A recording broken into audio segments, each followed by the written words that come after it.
আর আজ পুলিশের sub inspector পদের পরীক্ষা ছিল, আর সেই পরীক্ষায় টোকাটুকির ছক। সাব ইন্সপেক্টর পরীক্ষায় টুকলির ছক বানচাল করলো পুলিশ। নকশালবাড়িতে গ্রেফতার করা হয়েছে দুই পরীক্ষার্থীকে। বিশ্বজিৎ প্রতিনিধি আমাদের সঙ্গে রয়েছেন। বিশ্বজিৎ, আজ যে রাজ্য পুলিশের সাব ইন্সপেক্টর পদের প্রিলিমিনারি পরীক্ষা ছিল, সেখানে টোকাটুকির ছকের জন্য যাদেরকে গ্রেফতার করা হয়েছে সেই দুই পরীক্ষার্থীর পরিচয় কি? দেখো, ধৃতরা দুজনেই মালদার পরীক্ষার্থী। মালদা থেকে তারা আজকে নকশালবাড়িতে এসেছিলেন। নকশালবাড়ি হাতিগিসা হাই স্কুলে তাদের পরীক্ষা কেন্দ্র ছিল এবং পরীক্ষা কেন্দ্রের আগেই কিন্তু রাজ্য পুলিশের পক্ষ থেকে নিরাপত্তা ব্যবস্থা জোরদার ছিল এবং সেখানে কিন্তু যে সেখানে যে তল্লাশি হয়, সেই তল্লাশিতে কিন্তু দুজনকে গ্রেপ্তার করা হয়। মোহাম্মদ মুবাসির এবং রুবেল এসকে দুজনকে কিন্তু গ্রেপ্তার করা হয় এবং তাদের কাছ থেকে নকল চিরকুট উদ্ধার করা হয়েছে, যা কিন্তু এই পরীক্ষার ক্ষেত্রে একেবারে বেআইনি। পুলিশ গোটা ঘটনায় শতপ্রণীত মামলা করেছে এবং তাদেরকে আগামীকাল শিলিগুড়ি মহকুমা আদালতে তুলে রিমান্ডে নেবে পুলিশ। ধন্যবাদ। হাতিগিসা হাই স্কুল যেটা আছে নকশালবাড়ির আন্ডারে, ওটা একটা এক্সাম ভেন্যু ছিল। ওখানে ক্যান্ডিডেটদের ফিজিক্যাল ফ্রিস্কিং এর সময় দুজনকে ডিটেন করা হয়, যাদের কাছে কিছু ওই উত্তরপত্রের কপি ছিল আর কি, মানে তারা নকল করার উদ্দেশ্যে কিছু জিনিস সঙ্গে নিয়ে এসেছিল। এদের দুজনের বাড়ি হচ্ছে মালদাতে। একজনের নাম এমডি মুবাসির, একজনের নাম রুবেল শেখ। তো এদেরকে আমরা ওখান থেকে ডিটেন করে তারপরে অ্যারেস্ট করি, সুমোটো কেস করা হয়েছে। এদেরকে কালকে কোর্টে ফরওয়ার্ড করা। বিপর্যয়ের পর আবারও উত্তরবঙ্গে মুখ্যমন্ত্রী রিভিউ মিটিং করলেন আলিপুরদুয়ারের হাসিমারায়। দুর্যোগের সময় ভালো কাজের জন্য পুরস্কারও দিলেন মুখ্যমন্ত্রী।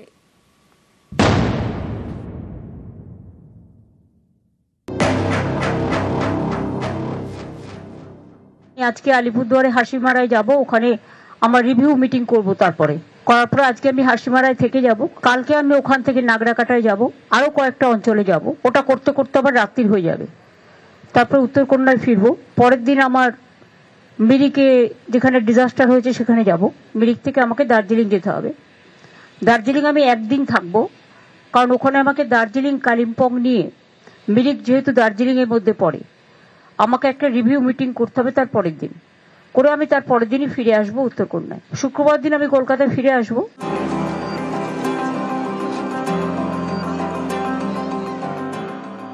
সোমবার গিয়ে বুধবার ফিরেছিলেন, তারপর আবার রবিবার বিপর্যস্ত উত্তরবঙ্গে মুখ্যমন্ত্রী।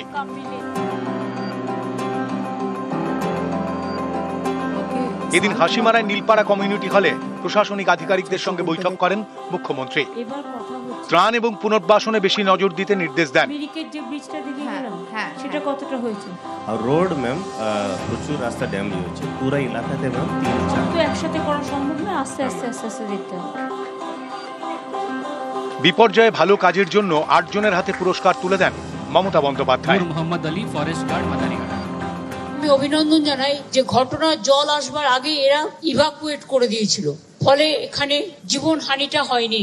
যে জায়গাগুলো ক্ষতিগ্রস্ত হয়েছে তার ফুল সার্ভে করে ডিএম একটা রিপোর্ট তৈরি করেছে, সিএস এর কাছে যাবে। এবং কিছু মানুষ যারা জীবনের ঝুঁকি নিয়ে কাজ করেছে, খুব নিচু তলার, এবং তারা না থাকলে হয়তো অনেক মানুষ বিপদে পড়তো, তাদের এখানে 8 জনকে পুরস্কৃত করা হলো। আলিপুরদুয়ারের হাসিমারায় সুভাষিনী চা বাগান তোরসার স্রোতে ভয়ঙ্কর ক্ষতিগ্রস্ত হয়।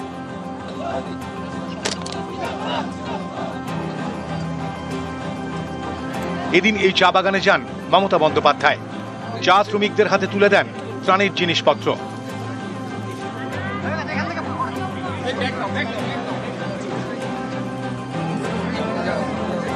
চা বাগান থেকে বেরোনোর সময় এলাকার কয়েকজন মহিলাকে দেখে গাড়ি থেকে নেমে পড়েন মুখ্যমন্ত্রী। তাদের সমস্যার কথা শোনেন, সমাধানের আশ্বাস দেন।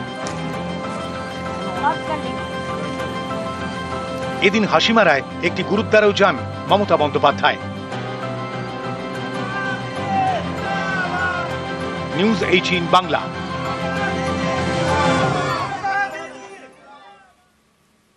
উত্তরবঙ্গে বৃষ্টি, বিপর্যয়, জলঢাকা জলে তলিয়ে গিয়েছে সর্বস্ব। ময়নাগুড়ির বেশ কয়েকটি গ্রাম এখনো বিপর্যস্ত। কারোর বাড়ি হেলে পড়েছে, কারোর বাড়ি মাটিতে মিশে গিয়েছে। ঘর হারিয়ে ত্রিপলের ঘরই এখন ঠিকানা। দার্জিলিংয়ের দুধিয়ার গ্রাম পর্যটক শূন্য, একের পর এক হোমস্টে বন্ধ। দেখুন।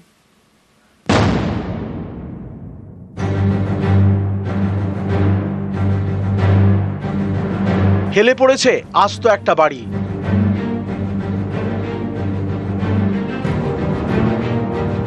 ঘরে বড় বড় ফাটল, ভেঙে চুরে গিয়েছে জানলা দরজা। যখন তখন ভেঙে পড়তে পারে বাড়িটা। বিপর্যস্ত জলপাইগুড়ির গ্রাম। ময়নাগুড়ির হরিহর ভিটায় এভাবেই ভিটে মাটি হারিয়ে ত্রাণ শিবিরে থাকছেন কয়েকশো জন। জলঢাকার জলে তলিয়ে গিয়েছে তাদের সর্বস্ব। জল ঢুকে এই পরিস্থিতি। নিজের বাড়ি দেখে নিজের কি ভয় লাগছে? হ্যাঁ, ভয় লাগছে। কেন এই বাড়ি যেভাবে হাইলারিছে, কোন সময় বাড়ি ভাঙ্গা পড়ে আর কোনো ঠিক নেই। সরকার দিচ্ছে তখন ভেঙে যাওয়া আমি কি কান্না, রাস্তা পুরো কান্না করছি। বাড়িটা ডিগি হয়ে গেছে, ছেলেটা প্রতিবন্ধী, আমার কোনো উপায় নাই, বুড়ো বুড়ি কাজ করতে পারি না। গ্রামের যে রাস্তা, সেখানে দেখতে পাওয়া যাচ্ছে যে রাস্তার এক অংশ তো ভেঙে বেরিয়ে গিয়েছে এবং সেখান থেকে জল এসে একেবারে ধাক্কা মারে হচ্ছে এই বাড়িতে। ফলে বাড়ির দেওয়াল ভেঙে বেরিয়ে যায়, ভিত ভেঙে বেরিয়ে যায় এবং এভাবেই হেলে পড়ে রয়েছে বাড়ি। তবে এখন যা পরিস্থিতি এবং মাঝে মাঝে যেহেতু বৃষ্টি হচ্ছে এবং যে পরিস্থিতির মধ্যে তাদেরকে থাকতে হচ্ছে, তাতে তারা বেশ আতঙ্কে। এই কারণেই যে অবস্থার মধ্যেই হেলানো বাড়িটি রয়েছে, সেটা যদি ভেঙে পড়ে তাহলে ফের নতুন করে বিপদ ঘটতে পারে। টাকা পয়সা তো এখন বর্তমান কিছু হাতে নাই। 30,500 টাকা ছিল, ওটাও আমাদের যেদিন বন্যা হয় সেদিন মাকে বের করতে গিয়ে টেবিলে রাখছিলাম, ওটাও চলে গেছে। এখন বর্তমান নিরুপায়, কিচ্ছু নাই আমাদের হাতে। রান্না করার বাসনপত্র শুদ্ধ না, আপনি দেখেন রান্না করে কি পরিস্থিতি, আমাদের কোনো কিছুটাই নাই।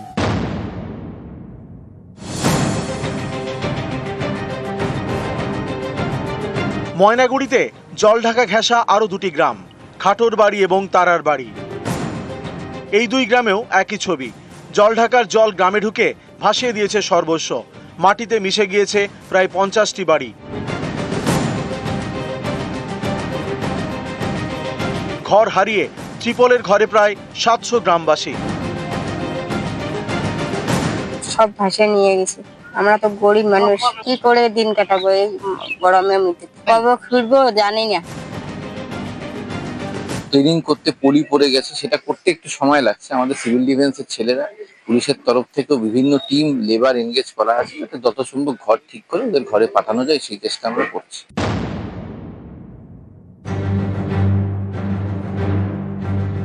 দার্জিলিং এর দুধিয়ায় মালাবাসী বস্তি।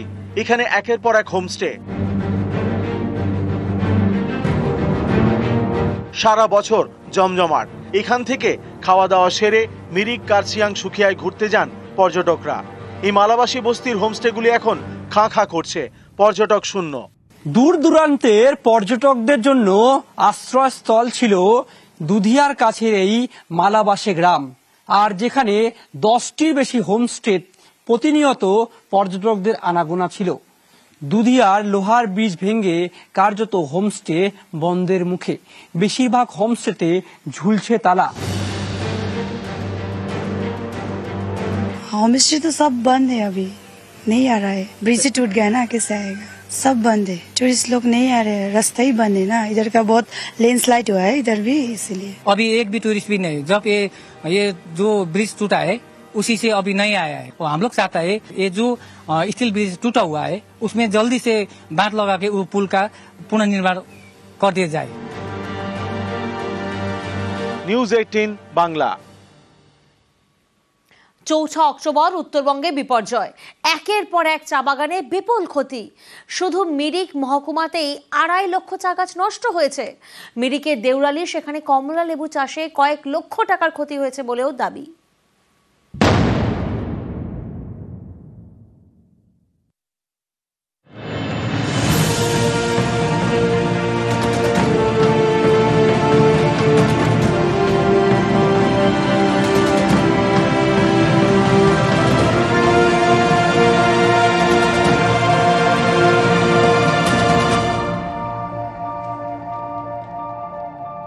পাহাড় আর মেঘের মাঝে সবুজ চাদর, চা বাগান, ঠিক ছবির মতো। 4 অক্টোবরের বিপর্যয়ে এই ছবিটাই বদলে গিয়েছে। ছোট্ট ছোট্ট চা পাতার উপর দাঁড়িয়ে পাহাড়ের অর্থনীতির একটা বড় অংশ। 4 অক্টোবরের দুর্যোগে এই চা উৎপাদনে বিরাট ক্ষতি দার্জিলিংয়ের মিরিক মহকুমায়।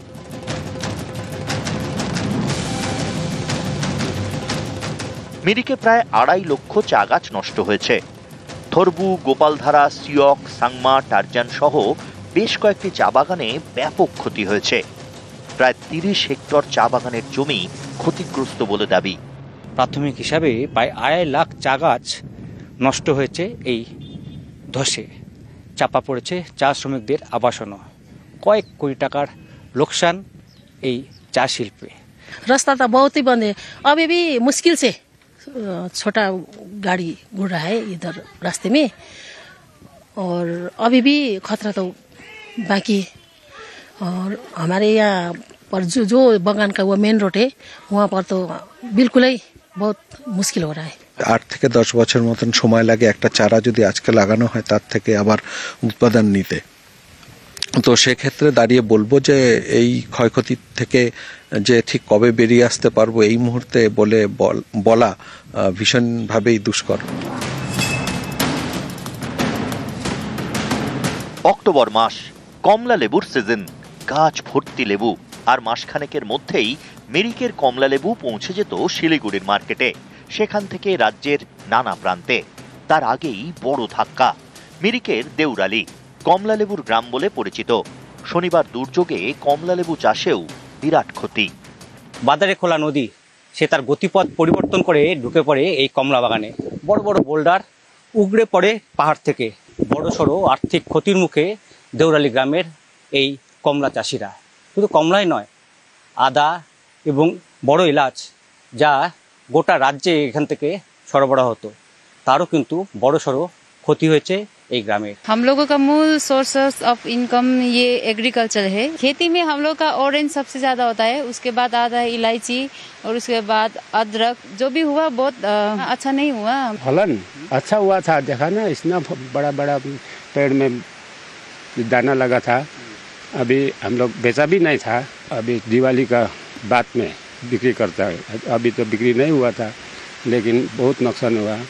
মিরিক থেকে অলোক কুমার দের সঙ্গে পার্থ প্রতিম সরকার, নিউজ 18 বাংলা।